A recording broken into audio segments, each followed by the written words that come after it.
Bonjour à tous, dans cet exercice, on va vous présenter un exercice CCP MP sur la matrice d'une projection orthogonale sur un sous-espace de dimension finie, bien sûr. Alors, l'exercice vous propose, donc on est sur R4, muni de sa structure canonique, donc produit scalaire classique, et F, le sous-espace de R4 d'équation, qui est l'intersection que vous voyez là. Donc la première question, c'était de démontrer, donner la matrice dans la base canonique de la projection orthogonale sur F, et puis calculer la distance de A à grand F, où A est un vecteur de R4. Donc pour donner la matrice de la projection orthogonale, il faut donc déterminer une base orthonormée de grand F. Ça, c'est la première chose. Alors, on va chercher une base de F et on va l'orthonormaliser, on va l'orthogonaliser. Voilà. Donc, vous avez x, y, z, t dans F équivalent à, dans le système, vous allez remarquer, si vous additionnez les deux lignes, vous allez tomber sur y plus x plus z égale 0. Et donc vous remplacez, vous trouvez y plus t égale 0. Ça veut dire que z égale moins x. Hein, ça veut dire là, c'est z égale moins x. Et ici, vous allez avoir t égale moins y. Donc je remplace dans mon vecteur, ça veut dire il y a x, ça ne change pas, y, et puis z c'est moins x, et t c'est moins y.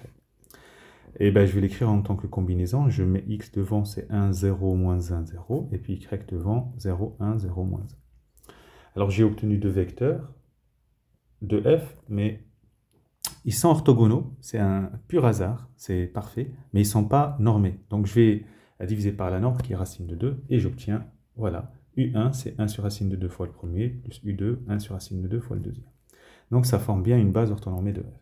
Si je n'avais pas le côté orthogonal, il faut passer par Gram-Schmidt.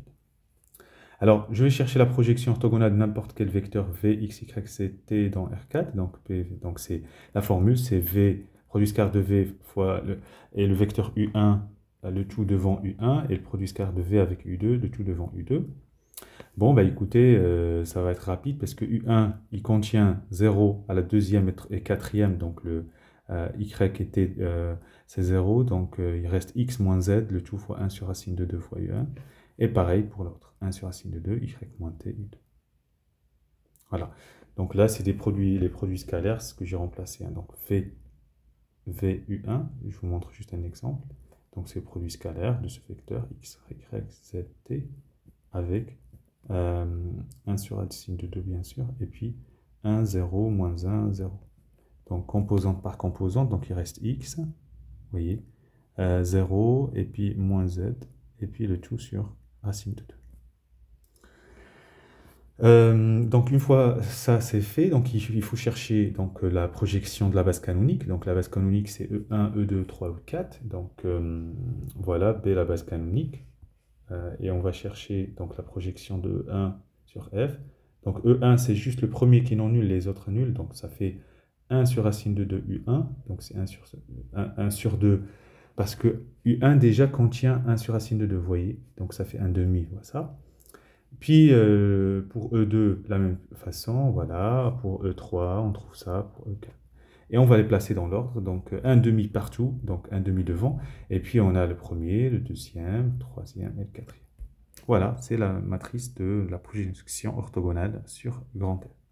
Alors il nous faut la distance, donc la formule de la distance, donc c'est Pythagore, c'est voilà. Donc c'est racine de la norme de A au carré, moins la norme du projeté orthogonal de A sur F au carré. C'est ce que j'ai mis ici avec un dessin. Donc vous voyez, vous avez un X. Vous projetez de manière orthogonale, donc c'est ça le projeté qui est là, horizontal, et puis la distance, c'est celle verticale. Donc Pythagore vous dit la diagonale, l'hypoténuse au carré, égale l'autre plus ça au carré. Donc si vous la distance, c'est norme moins ça au carré. Et vous passez la racine. Bon, A, c'est ça. La norme, c'est au carré. La norme au carré, ça plus ça au carré plus ça. Donc 9 plus 1 plus 1, ça fait 12.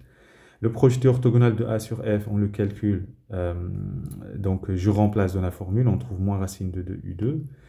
Et donc ça fait 0, moins 1, 0, 1. Sa norme, c'est racine de 2. Et donc la distance de A à F, c'est racine de 12 moins moins 2 parce qu'il nous faut un nombre au carré, donc ça fait racine de 10. Voilà un exemple concret. Bon courage.